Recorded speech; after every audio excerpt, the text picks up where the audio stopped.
வணக்கம் நண்பர்களே. வாழ்க்கையில் எல்லாருக்கும் ஒரு தொழில் தொடங்க வேண்டும் என்ற ஆசை இருக்கும். ஆனால் அது எல்லாராலும் தொடங்க முடிவதில்லை. நானும் தொழில் தொடங்க வேண்டும் என்று நினைத்து அதற்காக கிட்டத்தட்ட 10 வருடங்கள் காத்திருக்க வேண்டியதாயிற்று.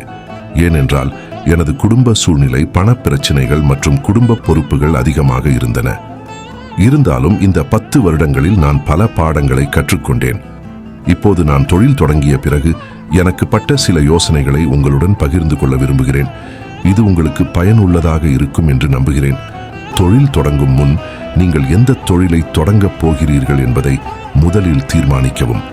அந்த தொழில் உங்களுக்கு பிடிக்கிறதா, அதில் உங்களுக்கு ஆர்வம் உள்ளதா என்பதை உறுதிப்படுத்திக் கொள்ளுங்கள். உங்கள் ஆர்வமும் பிடிப்பும் இல்லாத தொழிலை தொடங்கினால் அது நீண்ட காலம் நிலைக்காது. தொழில் தொடங்கும் இடம் மிகவும் முக்கியமானது. சரியான இடத்தில் தொழில் தொடங்கினால் அது வெற்றிக்கு வழிவகுக்கும்.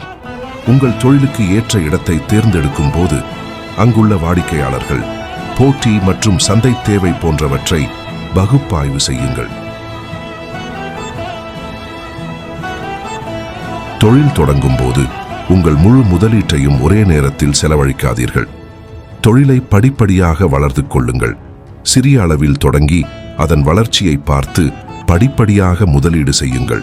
இது உங்கள் நிதி பாதுகாப்பை உறுதி செய்யும். உங்கள் வாடிக்கையாளர்கள் எந்த வகையான தரம் மற்றும் விலையை எதிர்பார்க்கிறார்கள் என்பதை பகுப்பாய்வு செய்யுங்கள். அவர்களின் தேவைகளை புரிந்து கொண்டு அதற்கு ஏற்றவாறு உங்கள் தயாரிப்பு அல்லது சேவையை வடிவமைக்கவும். தொழில் தொடங்கும் முன் உங்கள் குடும்பத்தின் அடிப்படை தேவைகளை பூர்த்தி செய்யும் அளவுக்கு பணத்தை ஒதுக்கி வைக்கவும். தொடக்கத்தில் உங்கள் தொழில் எதிர்பார்த்த அளவுக்கு வராது என்பதால் குடும்ப செலவுகளை நீங்கள் சமாளிக்கும் அளவுக்கு பாதுகாப்பு நிதி வைத்திருப்பது நல்லது.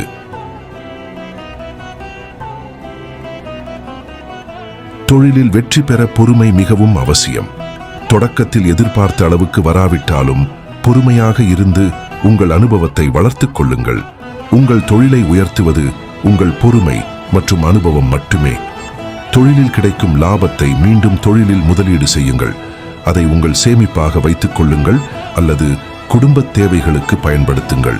ஆனால் முதலீட்டை மட்டும் தொடர்ந்து தொழிலுக்கே பயன்படுத்துங்கள். அதை வேறு எதற்கும் செலவழிக்காதீர்கள். நண்பர்களே, தொழில் தொடங்குவது எளிதான செயல் அல்ல. ஆனால் சரியான திட்டமிடல், பொறுமை மற்றும் உறுதியுடன் நீங்கள் வெற்றி பெற முடியும். உங்கள் கனவுகளை நனவாக்க உங்களுக்கு தேவையான வலிமை உங்களுக்குள் தான் இருக்கிறது. நீங்கள் தொடங்கிய ஒவ்வொரு படியும் உங்களை உங்கள் இலக்குக்கு நெருக்கமாக கொண்டு செல்லும். வாழ்க்கையில் எதுவும் சாத்தியமற்றது இல்லை. நீங்கள் உறுதியாக இருந்தால் எதையும் சாதிக்க முடியும். வெற்றி உங்கள் கைகளில்தான் இருக்கிறது. முயற்சி திருவினையாக்கும். உங்கள் கனவுகளை நனவாக்குங்கள்.